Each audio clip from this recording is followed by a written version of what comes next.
What happens when Europe's most outspoken art critic insults a painting, only to discover it was created by Keanu Reeves and praised by Prince William? Keep watching to the end. You won't believe how it all unfolds.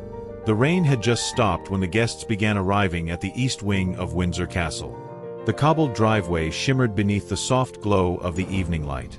Luxury cars glided to a halt under the arched portico, their doors swinging open to reveal men in velvet jackets tailored to perfection and women draped in cascading silk gowns. Their heels clicked in rhythmic unison across the stone. Yet, despite the glamorous spectacle, there was something quieter, more subtle in the air that evening, an unspoken reverence. This wasn't just another gala. It was the Royal Horizon private art benefit, and no one attended unless they held power, wealth, or had an audience with the crown. Inside the gallery wing, the walls were draped in soft mauve, and golden sconces illuminated the curated exhibition. The collection was unlike any other. These weren't works signed by household names. In fact, many had no names at all, just initials, symbols, or silence. That was part of the allure. The event wasn't about brand names or brushstrokes. It was about rediscovering meaning and truth through anonymity. The invitation had explicitly stated, "Come not to recognize names, but to recognize what still moves you." Dr. Felix Harrow, however, hadn't taken this message to heart. A professor emeritus at the Royal Academy and one of Europe's most feared art critics, Felix believed in control, form, technique, and power. Tonight, he had come to dominate the room, convinced he would be the evening's most important figure. He arrived precisely at 7:42 p.m., 2 minutes after the reception had opened, just long enough to ensure all eyes were on his entrance. His coat was a deep charcoal, his rimless glasses sharp, and his walk exuded the confidence of someone who had dismantled more reputations than he'd ever built. The staff greeted him with hushed bows, and a waiter offered him champagne, which he declined with a nod. He immediately began to scan the gallery, dissecting the artwork like it was a crime scene. But there was someone else already in the room, someone who didn't carry the same calculated confidence. Near the far corner of the hall stood a man in dark jeans and a wrinkled button-up shirt, one hand tucked in his pocket, the other holding a glass of still water. He moved with ease, observing a painting with such stillness it seemed almost reverential. He didn't mingle, didn't speak, didn't even seem to belong, yet he was there. Felix barely spared him a glance. Perhaps he was some assistant or a last-minute plus one for a donor. Whatever he was, Felix didn't think twice about it. He turned toward a nearby painting and let out a quiet, performative hum, somewhere between contemplation and indifference. Behind him, voices murmured with polite excitement, and a royal aide whispered into an earpiece, "The prince has arrived." Meanwhile, Keanu Reeves took a slow sip of his water, still standing before the painting as if the evening had only just begun. But, in fact, it had. The painting was peculiar. It hung slightly off-center on a taupe-paneled wall, distant from the grand canvases that sought attention. It had no nameplate, no gilded frame, just a modest 24-inch square canvas, its edges held together by visible staples.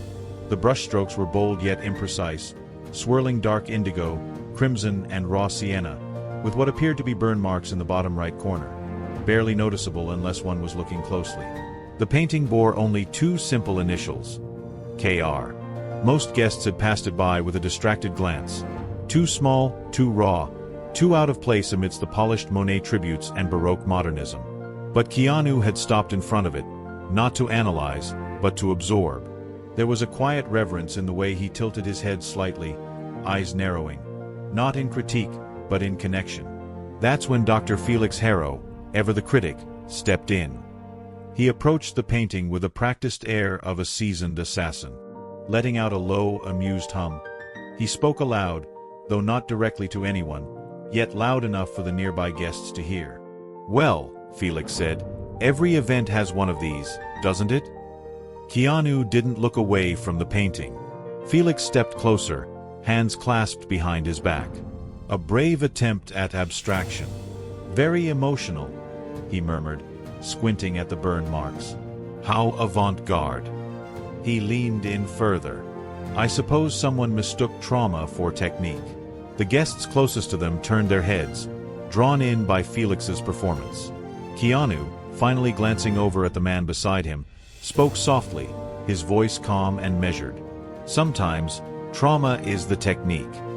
Felix turned to face him fully, his brows raised in surprise. "Oh, are you a collector?" Keanu shook his head once, a simple "no, just looking," his response. Felix smiled, a practiced and condescending expression, the kind a fencing master wears before delivering a swift strike. "Well then, allow me to enlighten your evening," he said, gesturing grandly toward the piece. "This," he paused, "is what I call expressive confusion, amateur brushwork, incoherent composition, a diary entry disguised as art." Keanu didn't reply, merely returning his gaze to the painting. Felix took the silence as an invitation to continue. "I've taught for 30 years at the Academy, curated private collections across 3 continents, and let me tell you, this isn't art. It's therapy with a price tag." A few nearby attendees chuckled nervously, unsure whether to laugh or distance themselves from the exchange. Keanu's lips curled upward almost imperceptibly. "Maybe sometimes," he said softly, "therapy is what the world needs." Felix paused for a beat, just long enough to feel something, a shift in the air. Someone had refused to play his game. But he quickly recovered, smiling thinly. "Touching sentiment," he said dryly, already pulling out his phone. "Let's hope no one mistakes this for genius." He snapped a photo, his fingers typing rapidly, likely crafting a scathing post for his massive following, targeting curators, collectors, galleries, and gossip accounts. Within seconds, likes and comments began flooding in, digital applause echoing his every word. Felix sipped his wine and subtly turned his phone screen toward the woman beside him, a Mayfair interior designer he vaguely remembered from Venice. She chuckled politely, not too loudly, just enough to signal approval. Across the room, Keanu remained by the painting, calm and composed, still gazing at the piece. Felix couldn't help himself. "Poor man," he said, gesturing toward Keanu. "Looks like someone was dragged out of a farmer's market mid-poem." A nearby art dealer laughed a little too quickly, sensing which way the wind was blowing. Felix continued, his voice now elevated just enough to travel across the room. "Every year, someone tries to sneak something like this in. Paintings without training, intent, or let's be honest, talent. And the worst part? The pity bids. Oh, how we applaud mediocrity when it's cloaked in authenticity." Keanu didn't flinch. He had moved slightly to the side, giving space for another guest to admire the same painting. A soft-spoken woman in her 30s, clearly new to this crowd, stood beside him. Her eyes were fixed on the canvas. "I think it's haunting," she whispered, almost to herself. Felix, sensing a chance to strike, turned toward her. "Oh, it's haunting all right," he said, his voice dripping with sarcasm. "Haunting in the way an unpaid parking ticket is annoying, unresolved and easily forgotten." The woman blushed, stepping back, muttering an apology before retreating. Felix smirked and raised his glass in mock salute to her departure.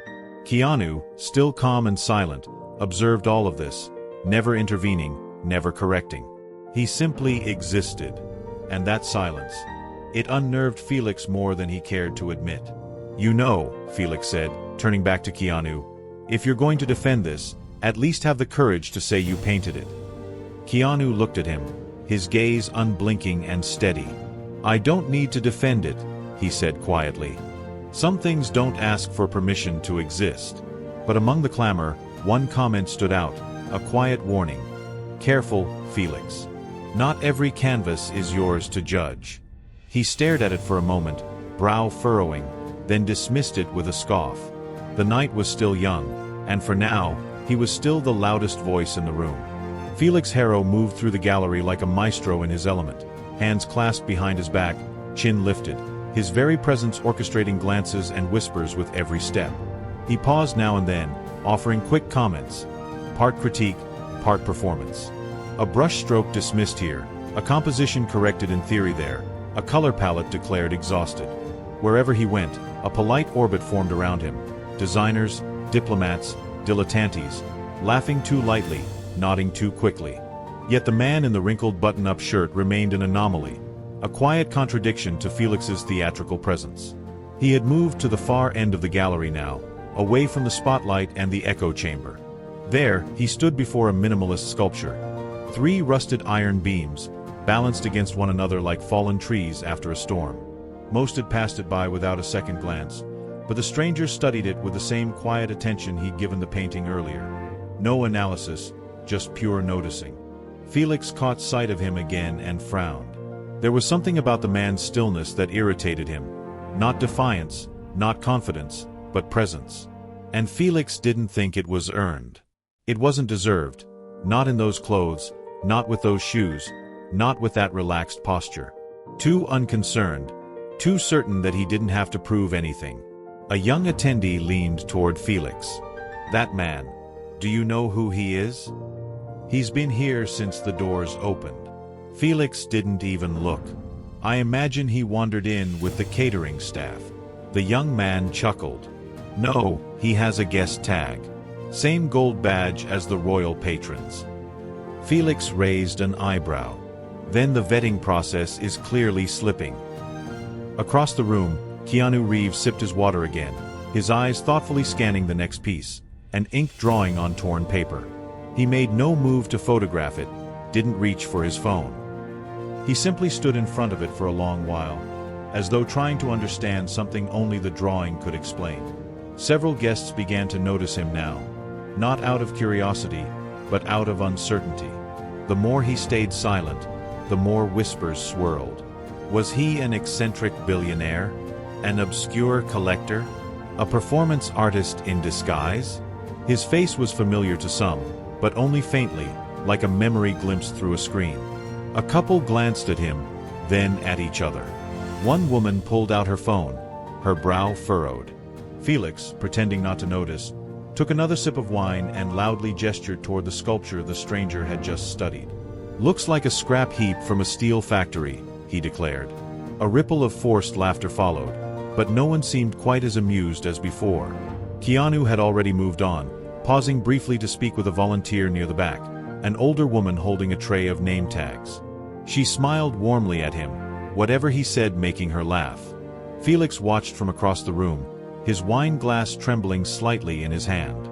The man said almost nothing, yet somehow, the room was starting to listen. The chandeliers dimmed with a soft flicker. For a moment, no one moved. The once buzzing room, filled with laughter, clinking glasses, and murmured critiques, suddenly fell silent. Even Felix Harrow lowered his wine glass half an inch, his brows lifting slightly. The string quartet stopped mid-piece, and the soft chime of a bell echoed through the marble corridors. Then, from the far end of the gallery, the doors opened, and a hush swept over the room like a silken wave. There was no fanfare, no trumpets, just the quiet, assured footsteps of Prince William entering the space, wearing the calm only royalty could possess, without arrogance. Dressed in a classic midnight blue tuxedo, he looked every bit the heir, but tonight, there was something more grounded in his presence, as if he wasn't here for a ceremony, but for something personal. Guests straightened their spines. Conversations evaporated, and phones were subtly tucked away. Felix, ever the performer, gently adjusted his pocket square, subtly positioning himself to ensure that, should the prince's gaze fall upon him, he would be seen. He didn't notice, however, that across the room, Keanu Reeves had quietly stepped aside.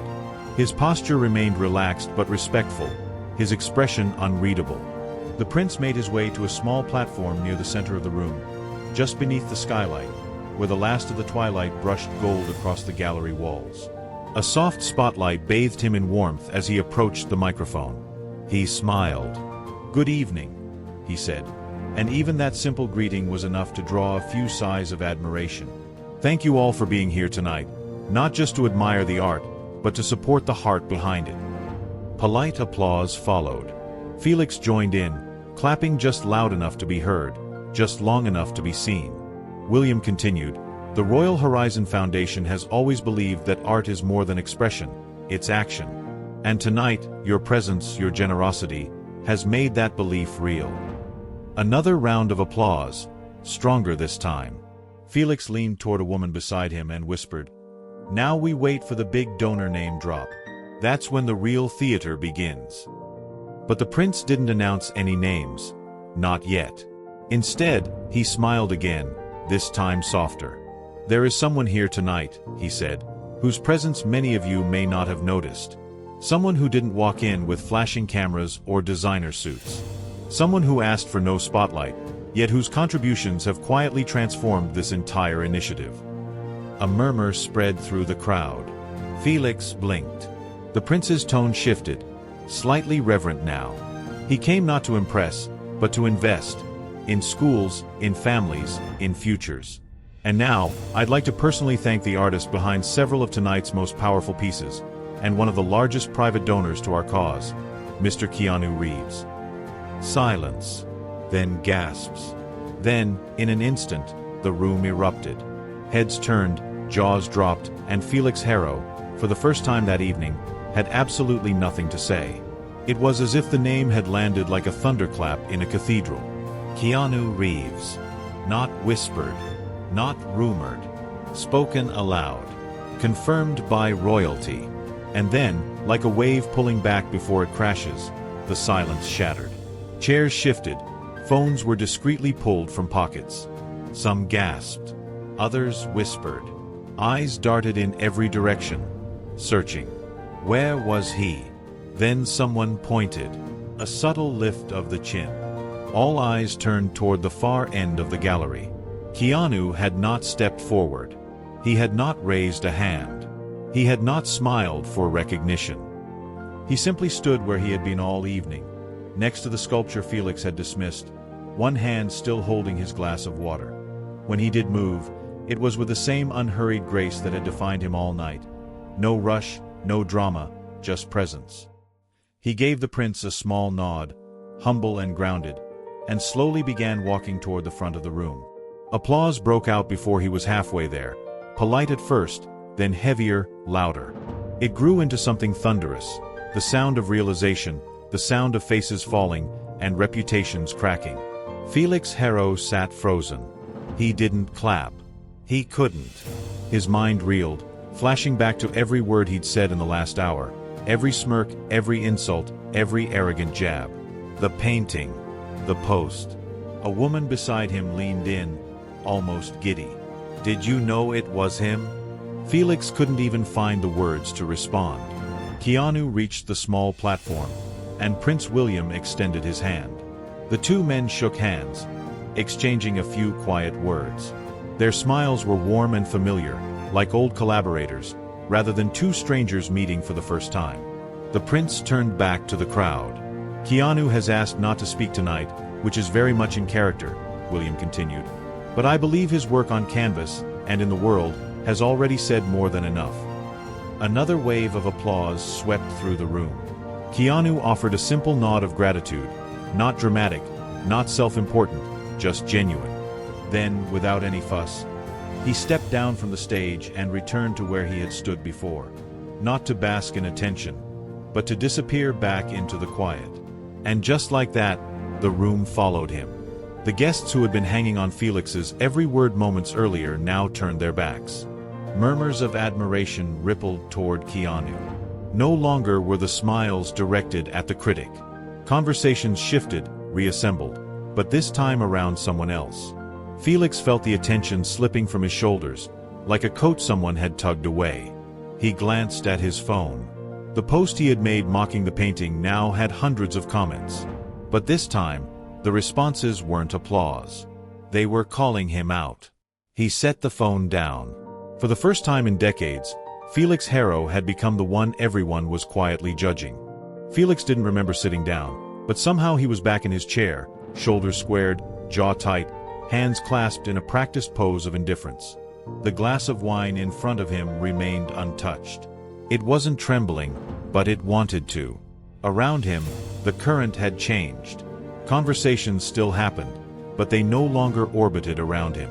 Where there had once been a steady stream of guests hoping to be noticed by the great Felix Harrow, now there was only a quiet bubble of space, a social vacuum, as if people weren't sure if standing too close might make them complicit in something they couldn't yet name.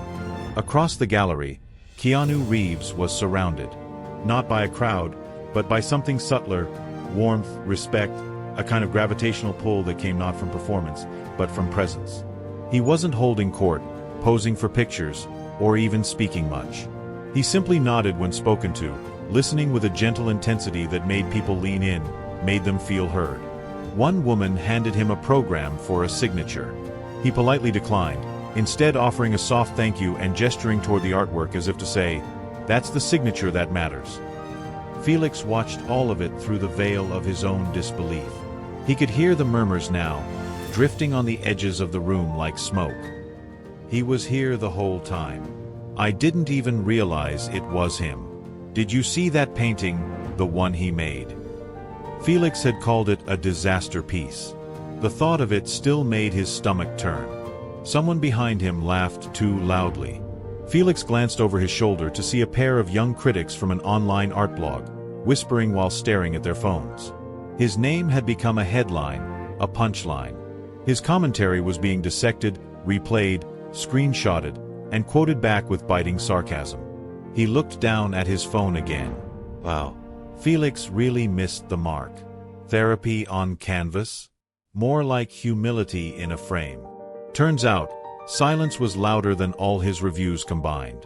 Felix swallowed hard. He had always believed in sharpness, in the authority of words, in wielding taste like a blade. But tonight, his edge had dulled in the face of something he hadn't accounted for: authenticity. Keanu hadn't corrected him, hadn't embarrassed him, hadn't even acknowledged the insult. And somehow, that made it worse. Across the room, Keanu looked up for a brief moment. Their eyes met, not dramatically, not with any flourish, but in a brief flicker of recognition. Felix held the gaze longer than he meant to, searching for contempt, smugness, anything to confirm he had been conquered. But Keanu just blinked, gave the faintest nod, and turned away. The nod wasn't pity. It wasn't forgiveness. It was something far more cutting: indifference. And in that moment, Felix Harrow realized the worst thing a room could do to you wasn't laughter. It was forgetting you were ever there. The gallery resumed its rhythm, but the music had changed.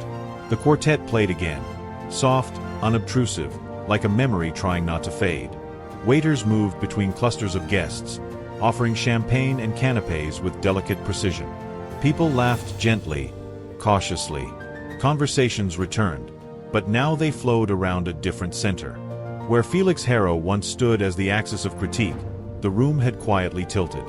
Now, it orbited around a man in an untucked shirt and scuffed leather boots who held no wineglass, made no proclamations, and had never once asked to be noticed. Keanu Reeves stood at the edge of the crowd, speaking quietly with a young woman from a non-profit. His head was slightly bowed, hands tucked in his pockets. Every now and then, he would smile. Not the broad kind that begged for cameras, but a soft, fleeting curl of sincerity. The kind that made people lean in, the kind that made them stay. Felix watched from across the room, eyes narrowed, hands folded in his lap. He could still feel the echo of his words, the smug remarks, the jokes that now rang hollow. They clung to the walls like smoke from a fire no one wanted to acknowledge. No one approached him now, not even to challenge him. And somehow, that was the deepest cut of all. He wasn't villainized. He was dismissed. Irrelevant. He caught a glimpse of the woman he had mocked earlier, the one who had called the painting haunting. She was laughing now, standing beside Keanu, eyes lit with something unspoken. He hadn't corrected her then, hadn't defended her. But his silence had stood between her and Felix, like a wall no insult could pass through. And in that moment, Felix finally understood something brutal. Keanu didn't stay quiet because he lacked the words. He stayed quiet because he didn't need them. Where Felix had built a life on commentary, Keanu had dismantled an entire narrative with nothing but stillness. That was power. Not the kind that demanded attention. The kind that commanded it. Felix stood slowly, his knees aching in a way that felt symbolic. He thought of walking over, of extending a hand, of apologizing. But what would that do? The moment had passed. The damage had been done. And worse, it hadn't caused a ripple. The man he had ridiculed hadn't just recovered, he had never been wounded. Felix moved toward the rear of the gallery, weaving through the crowd without touching a single shoulder. No one turned. No one noticed. And when he reached the corridor leading toward the exit, he paused and glanced back. Keanu was laughing now, just slightly. His voice was a low rumble beneath the music. Prince William had joined him. The two men were speaking like old friends beneath a sculpture Felix had once called a rusted afterthought. Felix stared for a moment longer, then turned away. Not defeated, but something worse. Forgotten. The corridor was muted, the light spilling from the chandeliers above casting Felix Harrow's reflection across the gilded mirrors lining the wall. The laughter and conversation from the gallery behind him grew fainter with each step, replaced by something heavier, slower, a kind of ache he couldn't name. He paused beside the coat room. Not ready to leave. Not willing to return. Just suspended between two places. Two versions of himself. One had walked into the gallery tonight, sure of his importance. The other had just watched that importance evaporate like mist from glass. He stared at his reflection. Same suit, same posture, same tailored lines, silver cufflinks, polished shoes, and yet something was missing. It wasn't status. He still had the title, the lectures, the columns. It wasn't a reputation. At least, not yet. His critics would soften the blow, framed tonight as a misstep, a misunderstanding. But deep down, beneath the vanity and vocabulary, Felix Harrow knew what had shifted. It was the room. And once the room turned from you, it never turned back. His phone buzzed again. He didn't check it. He knew what it would be. Messages from assistants, PR handlers, perhaps even a few sycophants telling him it wasn't that bad. But the silence in the gallery, the way people had laughed without him, moved without him, admired without him, was worse than scandal. It was dismissal. And there was no recovering from that. Down the hallway, he could still hear the hum of conversation, the soft pull of a string quartet drifting between the marble and velvet. Keanu's voice floated through, low, thoughtful, unhurried. Prince William was laughing beside him. A camera flash lit the hallway for a brief moment, like lightning in a distant sky. Felix didn't return. There would be no dramatic apology, no reclaiming of the stage. Just this, a man once feared for the sharpness of his words, standing alone in a corridor, finally realizing that the quietest person in the room had held all the power, and he had never needed to raise his voice. Felix turned toward the mirror again and whispered, more to the echo than to himself, "Sometimes you're not silenced. You're simply not listened to anymore." And that was worse. He reached into his coat pocket, retrieved his invitation card, creased now, slightly torn at the corner. He turned it over. On the back, in elegant silver script, was the original event quote, "Come not to recognize names, but to recognize what still moves you." He stared at it for a long time, then slowly, almost reverently, tucked it back into his pocket and stepped into the dark corridor. If this story made you feel something, drop 8 in the comments, like, share, and don't forget to subscribe for more stories that make you think we're listening.